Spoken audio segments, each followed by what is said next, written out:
महादेव की जय जयकार और चीन के खिलाफ ललकार। कैलाश व्यू पॉइंट से मोदी ने बदल दिया भूगोल। 75 साल में पहली बार ऐसा हुआ। कैलाश मानसरोवर यात्रा के लिए भारत ने ढूंढ निकाला चौथा रास्ता। चीन की सीमा से सटाकर भारत लगाएगा 5G टावर, सरकार बनाएगी होम स्टे। भारत के लोगों के जहन से डर कैसे निकाल रहे मोदी। चीन की सीमा से सटाकर मोदी बना रहे शिवधाम, जहां से दिखेगा कैलाश पर्वत।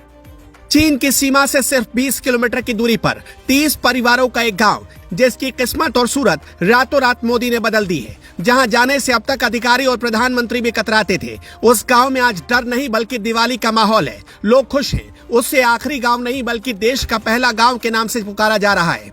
एक दौर तो आपको याद ही होगा जब कश्मीर के लाल चौक पर भी दिन में आप नहीं जा सकते थे। आपको वहां जाने के लिए भारी भरकम सुरक्षा चाहिए होती थी, लेकिन मोदी राज में हिंदुस्तान ने यह हालात बदल दिया और अब बिना सुरक्षा के भी आप घाटी में कहीं भी जा सकते हैं। और उसी घाटी में अब राहुल गांधी अपनी बहन के साथ बर्फ के गोलों से खेलते भी हैं। और जिस चीन की सीमा पर 75 सालों में कोई भी प्रधानमंत्री नहीं पहुंच पाया, वहां पहुंचकर पीएम मोदी ने ध्यान किया, साधना की, पूजा पाठ किया और चीन से सटे उसी सीमा पर अब पार्वती धाम भी बनाने जा रहे हैं।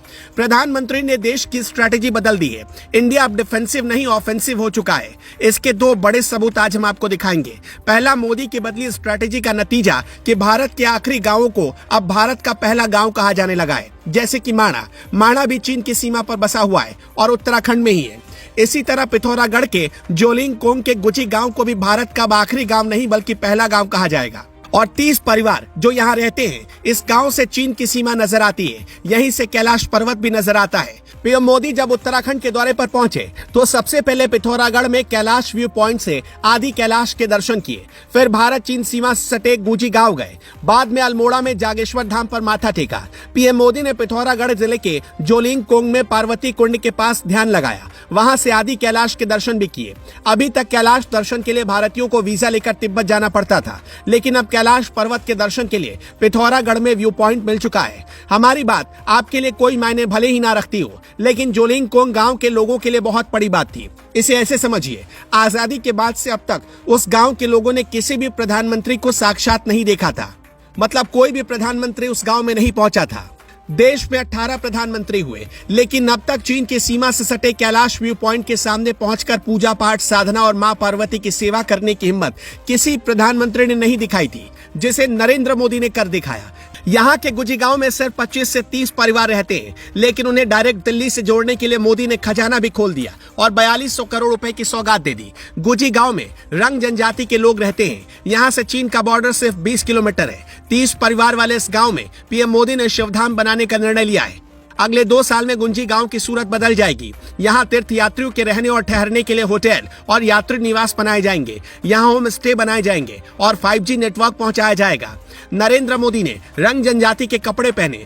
भोटिया जनजाति को परंपरागत तौर पर रंग कहा जाता है। नरेंद्र मोदी ने जो सफेद परिधान पहना वो रंग जनजाति के पुरुषों का पहनावा है। पूजा पाठ के लिए सफेद परिधान और पगड़ी पहनना अनिवार्य है। गुंजी गांव के लोगों ने खुद से बनाई सफेद भोटिया ड्रेस पीएम मोदी को गिफ्ट में दी थी।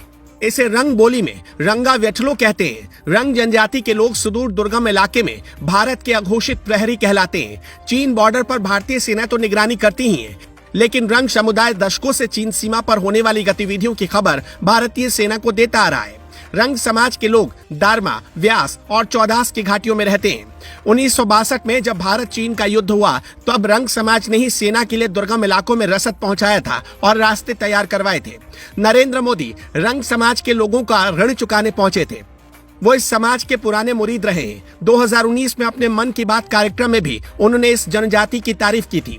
सनातन धर्म में जोलिंगकोंग के पार्वती कुंड की धार्मिक मान्यता है। शिव पुराण की कथाओं के मुताबिक पार्वती कुंड को गौरी कुंड भी कहा जाता है। इसी कुंड में स्नान से पहले माता पार्वती ने गणेश की रचना की और उन्हें जीवन दिया।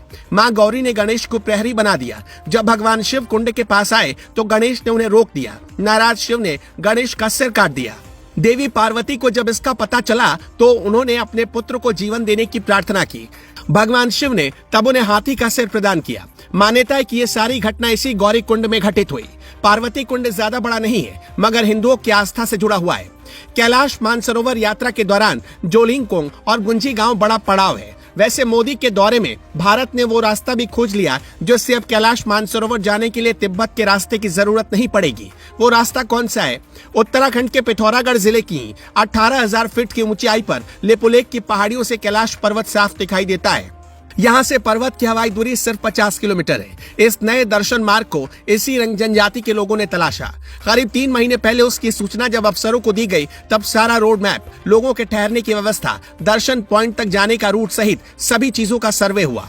लिपुलेख की जिस पहाड़ी से कैलाश पर्वत दिखता है वो नाभि ढांग के ठीक 2 किलोमीटर ऊपर है। यहाँ से 4 से 5 दिन की यात्रा करके कैलाश पर्वत के दर्शन के लिए पहुंच सकते हैं। श्रद्धालुओं को सड़क मार्ग से धारचूला और बूढ़ी के रास्ते नाभि ढांग तक पहुंचना होगा। इसके बाद 2 किलोमीटर की चढ़ाई को पैदल तय करना होगा। स्थानीय लोगों का ये भी दावा है कि पिथौरागढ़ के ही जोलिंग कॉन्ग से 25 किलोमीटर दूर लिम्पियाधुरा चोटी से भी कैलाश पर्वत के दर्शन हो सकते हैं। लिम्पियाधुरा चोटी के पास ओम पर्वत, आदि कैलाश और पार्वती सरोवर है। यहाँ से कैलाश पर्वत के दर्शन होने से इस क्षेत्र में धार्मिक पर्यटन का स्कोप बढ़ गया है। अभी तक कैलाश मानसरोवर की यात्रा 3 रास्तों से होती थी। पहला रास्ता था लिपुलेख दर्रा जो उत्तराखंड से होकर जाता है और यहीं से एक दूसरा विकल्प भी खुला है। दूसरा रास्ता नाथू दर्रा जो सिक्किम से होकर जाता है और तीसरा रास्ता काठमांडू से होकर जाता है। इन तीनों रास्तों पर कम से कम 14 दिन और ज्यादा से ज्यादा 21 दिन का समय लगता था, लेकिन नया रास्ता भी अब खोज लिया गया है। प्रधानमंत्री नरेंद्र मोदी के दिल में बसता है उत्तराखंड और उत्तराखंड में 4 धाम की यात्रा, ऑल वेदर सड़क और उत्तराखंड के विकास को लेकर प्रधानमंत्री ने 9 सालों में जैसी कोशिश की, उस पर आपका क्या मानना है हमें कमेंट बॉक्स में जरूर बताइएगा।